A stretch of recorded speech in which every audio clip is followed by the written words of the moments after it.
आज आपको दिखाते हैं दिल्ली में बसे रोहिंग्याओं पर अपनी स्पेशल रिपोर्ट। अभी तक रोहिंग्याओं को देश में घुसपैठिया और देश के लिए खतरा बताया जाता रहा है, लेकिन आज दिल्ली में रोहिंग्याओं को बसाने और उन्हें सरकारी फ्लैट देने पर तगड़ी सियासत चल रही है। यकीनन किसी ने सोचा भी ना होगा कि रोहिंग्याओं को दिल्ली में फ्लैट देने की बात होगी। रोहिंग्या मुसलमानों पर आपस में बीजेपी और आम आदमी पार्टी भिड़ रहे हैं। आम आदमी पार्टी कह रही है कि केंद्र सरकार दिल्ली में रोहिंग्याओं को बसाने की गुपचुप साजिश रच रही है, और बीजेपी कह रही है कि केजरीवाल सरकार रोहिंग्याओं को मुफ्त में फ्लैट देना चाहती है।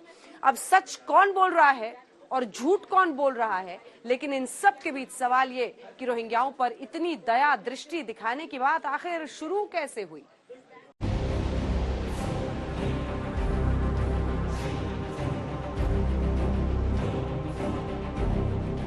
रोहिंग्या मुसलमान दिल्ली में किसके मेहमान हैं?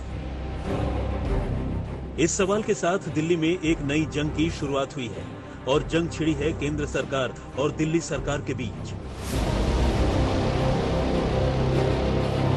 दिल्ली सरकार कह रही है कि केंद्र सरकार दिल्ली में चोरी छुपे रोहिंग्याओं को बसाने की कोशिश कर रही है, उन्हें फ्लैट देने की बात कर रही है। और केंद्र सरकार कह रही है कि केजरीवाल सरकार ने पिछले साल एनडीएमसी से गुजारिश की थी रोहिंग्याओं को रखने के लिए ईडब्ल्यूएस फ्लैट्स दिए जाएं। अब रोहिंग्या मुसलमानों पर कौन सच बोल रहा है और कौन झूठ? केजरीवाल सरकार सच बोल रही है या केंद्र सरकार सच बोल रही है? केजरीवाल सरकार झूठ बोल रही है या केंद्र सरकार झूठ बोल रही है? आरोपों की तलवारें दोनों तरफ से तनी हुई है। दिल्ली के गृह मंत्री को नहीं पता, दिल्ली के मुख्यमंत्री को नहीं पता, और अखबारों से पता चल रहा है कि यहां पर रोहिंग्याओं को फ्लैट्स देने की योजना चल रही है। मुझे भी आश्चर्य हुआ कि ये कैसे हो सकता है। मैंने नीचे ऑफिसर से पूछा तो पता चला कि कुछ मीटिंग्स हुई थी जिसमें सेंट्रल गवर्नमेंट के ऑफिसर्स थे। सेंट्रल गवर्नमेंट के ऑफिसर्स की तरफ से रिक्वेस्ट भी आई हुई थी और उन सब को डिस्कस करने के लिए मीटिंग्स हुई थी, उसमें कुछ निर्णय लिए गए थे। मैंने जब डिटेल्स मांगे कि क्या निर्णय थे, कैसे थे, फाइल देखी तो समझ में आया कि बाकायदा केंद्र सरकार की मंजूरी के लिए बिना, और उस फाइल में लिखा हुआ था कि सीधे सीएस के थ्रू इन डिसीजंस को लेके इंप्लीमेंट कराने के लिए केंद्र सरकार की मंजूरी के लिए एलजी साहब के पास में भेजा जा रहा है। गृह मंत्रालय ने बड़ा स्पष्ट करके कहा है कि रोहिंग्या घुसपैठियों को जो पहले की स्थिति थी वैसे ही उनको ना यहाँ का नागरिक माना जाएगा, उनको वापस भेजा जाएगा। विदेश मंत्रालय के साथ बातचीत करके लगातार काम जारी है। और एक बात मैं और स्पष्ट कर दूं, सदन में भी कहा, बाहर भी कहा है, और जो गृह मंत्रालय ने स्पष्टीकरण देते हुए कहा, आखिरी स्टेटमेंट वही है। सवाल यह है कि जब बीजेपी दिल्ली में रोहिंग्या मुसलमानों को नहीं बसाना चाहती और केजरीवाल सरकार भी दिल्ली में रोहिंग्याओं को बसाना नहीं चाहती, तो फिर दोनों एक दूसरे से लड़ भिड़ क्यों रहे हैं? तो सुनिए, रोहिंग्याओं पर केजरीवाल सरकार बनाम केंद्रीय सरकार की लड़ाई केंद्रीय आवास और शहरी विकास मंत्री हरदीप पुरी के एक ट्वीट के बाद से शुरू हुई है। हरदीप पुरी बुधवार यानी 17 अगस्त की सुबह 7:30 बजे एक ट्वीट करते हैं। वो लिखते हैं, भारत ने हमेशा उन लोगों का स्वागत किया है जिन्होंने देश में शरण मांगी है। एक ऐतिहासिक फैसले में सभी रोहिंग्या शरणार्थियों को दिल्ली के बकरवाला इलाके में स्थित फ्लैट्स में शिफ्ट किया जाएगा। उन्हें मूलभूत सुविधाओं, यूएनएचआरसी परिचय पत्र और दिल्ली पुलिस 24 घंटे सुरक्षा मुहैया करेगी। इसके बाद हरदीप पुरी ने एक और ट्वीट किया। उसमें लिखा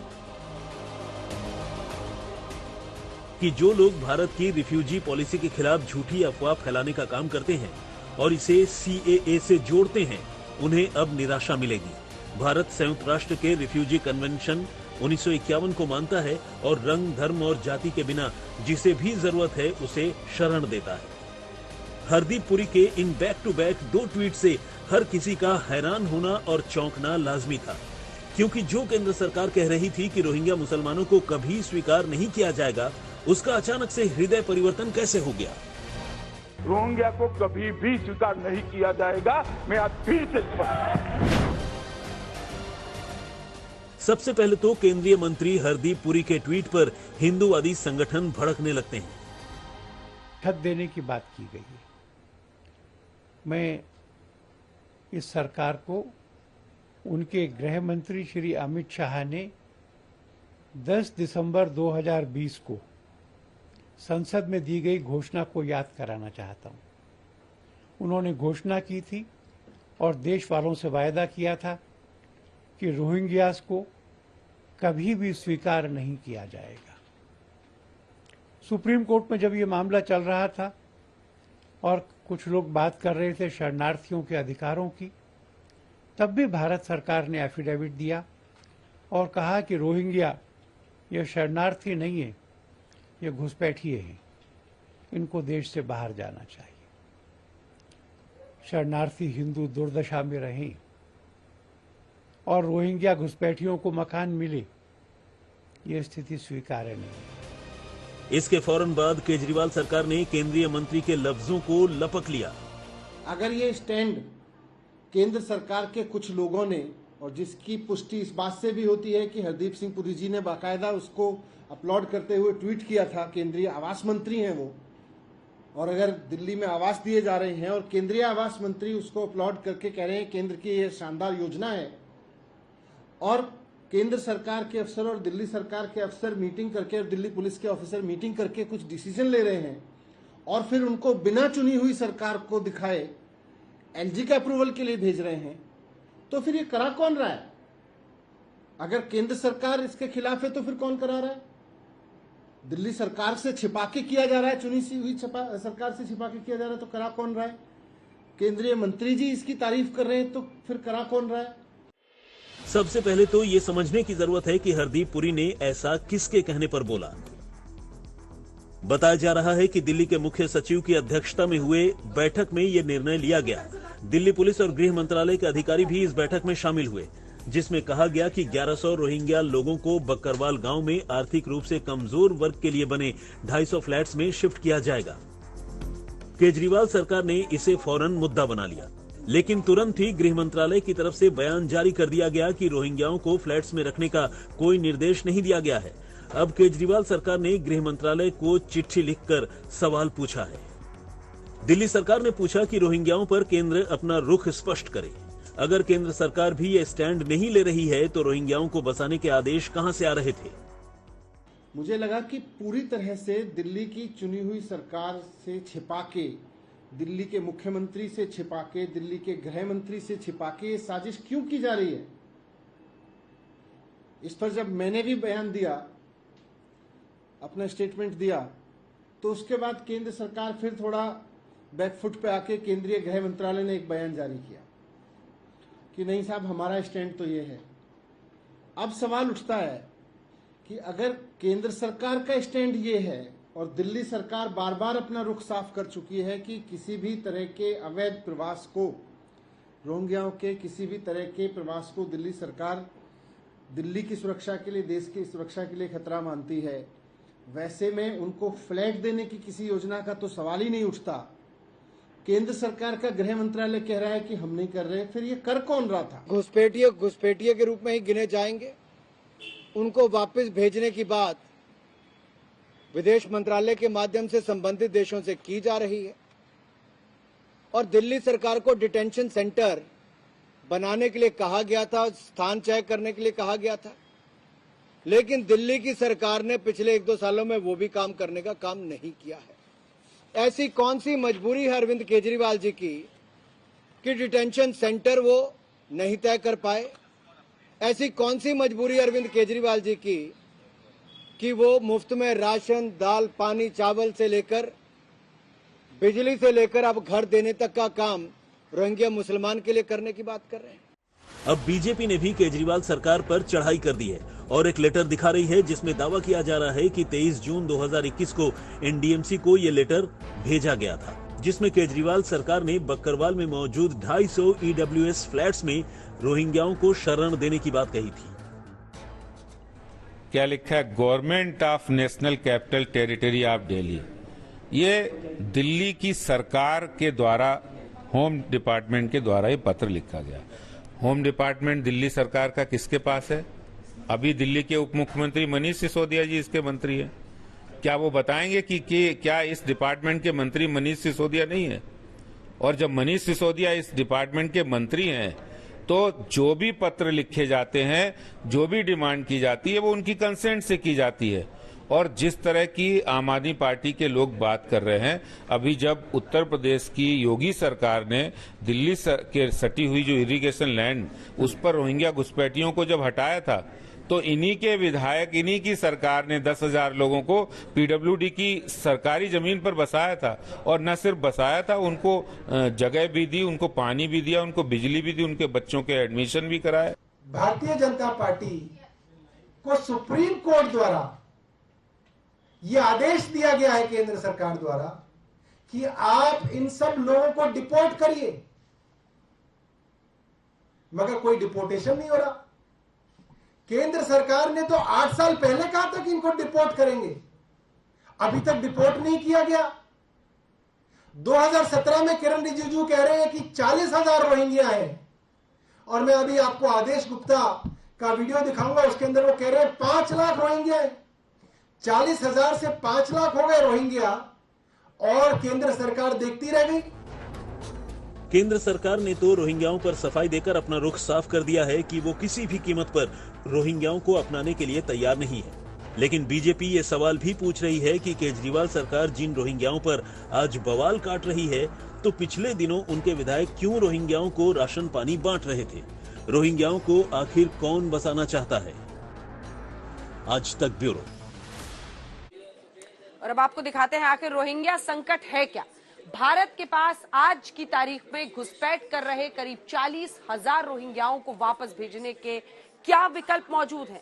ऐसे तमाम सवालों के जवाब हमने तलाशे हैं। साथ ही दिल्ली के रोहिंग्या कैंप से आपके लिए ग्राउंड रिपोर्ट भी तैयार की है, ताकि ये पता चल सके कि रोहिंग्याओं के दिमाग में क्या चल रहा है।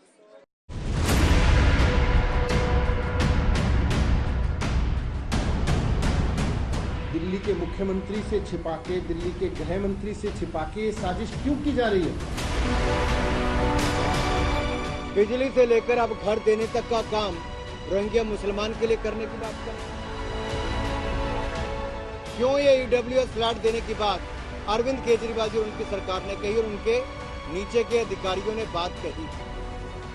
सियासी रण के बीच आज तक संवाददाता अमित भारद्वाज दिल्ली के रोहिंग्या कैंप पहुंचे, ताकि पता चले कि कैंप का माहौल क्या है।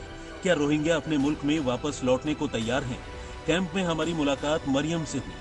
मरियम बीते 9 वर्षों से अपने 3 बच्चों और पति के साथ कैंप में रह रही है, लेकिन अब किसी कीमत पर अपने वतन वापस नहीं लौटना चाहती। बर्मा आपको घर वापस भेजा जाएगा आप लोगों को? हम वहीं बर्मा नहीं जाएंगे, इसके लिए सॉरी हम, क्योंकि हमारा जहाँ पे पापा को मारा और हमारा 3 बहन था। मेरा पापा को जैसे दुनिया वाला पापा बुलाते थी, तब हमें भी एक शौक था मेरा पापा को बुलाने के लिए। हमारा पापा को कुछ बीमार हो जाते तो मेरा पापा का बीमार हो गया, इंतकाल हो गया, ऐसे हम दिल को बताते। मरियम ने बताया कि दिल्ली सरकार की तरफ से फ्री में बिजली पानी मिल रही है, किसी तरह गुजारा चल रहा है। क्या दिल्ली सरकार की तरफ से भी कुछ मिलता है आप लोगों को? दिल्ली सरकार की तरफ से पानी और लाइट। ये जो अभी रोशनी हम लोग देख रहे हैं, लाइट की व्यवस्था है, ये दिल्ली सरकार ये दिल्ली सरकार की तरफ ये से। कब से मिल रहा है? जो आग लगा उसके बाद से मिल रहा है या पहले से भी? इससे पहले से नहीं, जिस टाइम पे से आग लग गई 1 साल होने वाला। 1 साल से ये 1 साल से वे वाला दिल्ली सरकार की तरफ से पानी और लाइट। पुलिस की तरफ से क्या कुछ आज बातचीत हुई? कोई अधिकारी आए जिन्होंने कुछ कहा आप लोगों को? ऐसे कुछ आया नहीं सर, पहली बार आप पे आया। कैंप में हमारी मुलाकात कबीर अहमद से हुई। कबीर ने भी वही बात दोहराई कि वो अब यहीं रहना चाहते हैं, यानी न तो डिटेंशन कैंप जाना चाहते हैं और न ही उन्हें डिपोर्ट किया जाए। लगातार आज बात हो रही है कि वापस भेजा जाएगा यहाँ से आप लोगों को बर्मा। क्या कहेंगे उस पे? सरकार भेजेंगे तो हम क्या कर सकते हैं उसमें। आप लोग जाना चाहते हैं वापस? जब तक हमारा मसला हल नहीं हो जाता कैसे जाएंगे भाई? वहाँ जेनोसाइड चल रहा है। जेनोसाइड चल रहा है, जान को खतरा है। जान को खतरा है, जान को खतरा है। तो डिटेंशन सेंटर में ये भी कहा जा रहा है कि डिटेंशन सेंटर में रोहिंग्या मुसलमानों को रखा जाएगा। सर डिटेंशन सेंटर में हमारा डालने का कोई तो वजह नहीं देख रहा हूँ। कोई डिटेंशन सेंटर में हम तो यहाँ यूएन के कार्ड लेके रह रहे हैं। जो इलीगल अगर लोग होता, कोई ऐसे कोई प्रूफ नहीं है उनके पास, तो वो डिटेंशन सेंटर में डालेंगे सरकार, वो तो कोई, हम तो कुछ कह नहीं सकते उसमें। बीते करीब 10 वर्षों से दिल्ली में रह रहे हैं, कारपेंटर का काम जानते हैं और उसी के बल पर 2 जून की रोटी जुटा रहे हैं। कबीर कब आए आप इंडिया? 2012 में। तब से यहीं कालिंदी में रह रहे हैं या कहीं भी और भी रहते थे? यहाँ रह रहे हैं। काम क्या करते हैं आप? कारपेंटर। कारपेंटर का काम करते हैं। अब्दुल्ला बताते हैं कि यूएन का कार्ड उनके पास है, अगर सरकार डिटेंशन कैंप में भेज देगी तो उनके पास कोई दूसरा रास्ता नहीं बचेगा। ठीक हमारे पीछे जो जमीन आप देख रहे हैं वो यूपी इरिगेशन का वो जमीन है जिसपे पिछले साल तक कई सारे रोहिंग्या परिवार रहते थे, लेकिन वहां झुग्गियों में आग लगने के बाद इन परिवारों को जो दिल्ली सरकार के हिस्से में आने वाली जमीन है, सड़क है, उस जगह पे शिफ्ट होना पड़ा और छोटी छोटी झुग्गियों में अब ये लोग रह रहे हैं। गृह मंत्रालय के आंकड़ों के मुताबिक भारत में करीब 40,000 रोहिंग्या शरणार्थी रहते हैं जो बांग्लादेश के रास्ते देश में पहुंचे हैं। रोहिंग्या को भारत अवैध प्रवासी मानता है और केंद्र सरकार इन्हें जल्द से जल्द डिपोर्ट करने की प्रक्रिया में जुटी है। ये बात रोहिंग्या कैंप में रहने वालों को भी पता है। हम तो सुन रहे हैं हमें पुराना बिल्डिंग में ले जा रहे हैं, आप कह रहे हैं अभी डिटेंशन सेंटर में ले जा रहे हैं। सरकार जो राय लेगा वो उसमें हम क्या कर सकते हैं सर। हम तो ऐसे मजदूरी दिहाड़ी मजदूरी करके खा रहे सर। हम एक बार ने दो 3 बार आग में जल चुका है। मजदूरी करके अब्दुल्ला हर महीने 10 से 12 हजार रुपए कमा लेते हैं। वो यही चाहते हैं कि अब भारत में रहने की इजाजत मिल जाए। मजदूरी भी महीने में 20 दिन मिलते हैं, 20 दिन में 10,000 12,000 रुपये मिलते हैं। फिर पढ़ाई में और खाना में, घर तो फ्री है, बिजली तो फ्री है, लेकिन दिल्ली है सर, खर्चा ज्यादा है। 10,000 से हमारा खर्चा नहीं चलते सर, उधार हो जाते हैं 5-6 हजार। यूएनएचसीआर की तरफ से कुछ पैसे भी मिलते? यूएनएचसीआर की तरफ से कुछ पैसा नहीं मिलते हैं जो नाबीना है, जो परिवार में ज्यादा है, जो रांदा है, लूला है, उनको मिलते हैं, हमें नहीं मिलते। वैसे भारत यूएन की शरणार्थी संधि 1951 और इसके प्रोटोकॉल का हिस्सा नहीं है। सरल शब्दों में समझे तो भारत के लिए यूएन का कोई नियम बाध्यकारी नहीं है। यही वजह है कि डिटेंशन कैंप भेजे जाने की खबरों ने कबीर के रातों की नींद उड़ा रखी है। तो मैंने उसमें सुना है कि उसमें कोई अटैच वाला फोन नहीं जा सकता, जैसे कि उसमें आप अपनी आजादी के साथ, जैसे अभी यहाँ पे झुग्गी में रह रहे हैं, नहीं जा सकते। 3 टाइम का आपको वहाँ रोटी मिलेगा, खाना मिलेगा, अपने कमरे में रहो, न्यूज वगैरह जो देखना आप वहाँ पे टीवी लगा रहे, टीवी सरकार की तरफ से लगा के तो शायद उसमें देखो, बाहर अपनी मर्जी से घूम नहीं सकते। तो मतलब ये एक जेल ही है सर, समझ लो। केंद्रीय गृह मंत्रालय के मुताबिक गैर कानूनी तौर पर 40,000 रोहिंग्या देश में अलग अलग जगहों पर रह रहे हैं, जो लॉ एंड ऑर्डर के लिए बड़ी समस्या बनते जा रहे हैं। दलील यही है कि भारत में बसे रोहिंग्या पाकिस्तान की खुफिया एजेंसी ISI और आतंकी संगठनों के लिए आसान शिकार है। देश का माहौल बिगाड़ने के लिए रोहिंग्या का इस्तेमाल किया जा चुका है। मतलब ये कि देश की आंतरिक सुरक्षा के लिए ये बड़ा खतरा है। रोहिंग्या को कभी भी स्वीकार नहीं किया जाएगा। मैं आज फिर से रोहिंग्या संकट पर ताजा अपडेट ये है कि कई अर्जियां सुप्रीम कोर्ट में विचाराधीन हैं। एक अर्जी में रोहिंग्याओं की तरफ से दलील दी गई है कि सरकार का उन्हें वापस भेजने का फैसला संविधान के मूल्यों के खिलाफ है। चाहे कोई भारत का नागरिक हो या न हो, भारत का संविधान सभी इंसान को जीवन और आजादी का हक देता है। और रोहिंग्याओं को अगर म्यांमार भेजा जाता है तो वहाँ सेना द्वारा इन्हें मार दिया जाएगा। रोहिंग्याओं की तरफ से प्रशांत भूषण ने सुप्रीम कोर्ट में ये अर्जी लगाई थी। इस याचिका में रोहिंग्या को भारत में शरणार्थी का दर्जा देने की मांग की गई है। इस पर फैसला आना बाकी है। वहीं 2021 में भी इसी तरह की एक याचिका लगी थी। तब जम्मू की जेल में बंद 168 रोहिंग्याओं को रिहा करने और शरणार्थी का दर्जा देने की अपील की गई थी। कोर्ट ने ऐसा आदेश देने से इनकार कर दिया था। वहीं रोहिंग्या संकट से निपटने के लिए भारत ने म्यांमार के रखाइन प्रांत में शरणार्थियों के लिए 250 मकान बनाए हैं, जिसमें वो भारत से वापस जाने पर रह सकेंगे। रोहिंग्यास को लेकर गृह मंत्रालय के इरादे बिल्कुल साफ हैं।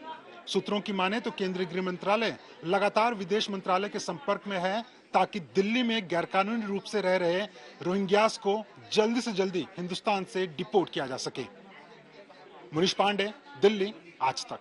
अब आपको दिखाते हैं बाढ़ से तबाही की खबर। जी हां, इस वक्त गुजरात के सूरत में बाढ़ से तबाही मची हुई है। पूरा सूरत शहर जैसे डूब गया है। निचले इलाकों में तो और भी बुरा हाल है। बस्तियां, झुग्गी झोपड़ियां सब कुछ डूब गई हैं। भयंकर बारिश के चलते सड़कें भी ध्वस्त हो गई हैं। गुजरात ही नहीं, ओडिशा में भी बारिश और बाढ़ ने पिछले एक दशक में सबसे ज्यादा तबाही मचाई है। सैकड़ों लोग बेघर हो गए हैं, लाखों लोग बाढ़ से प्रभावित हुए हैं।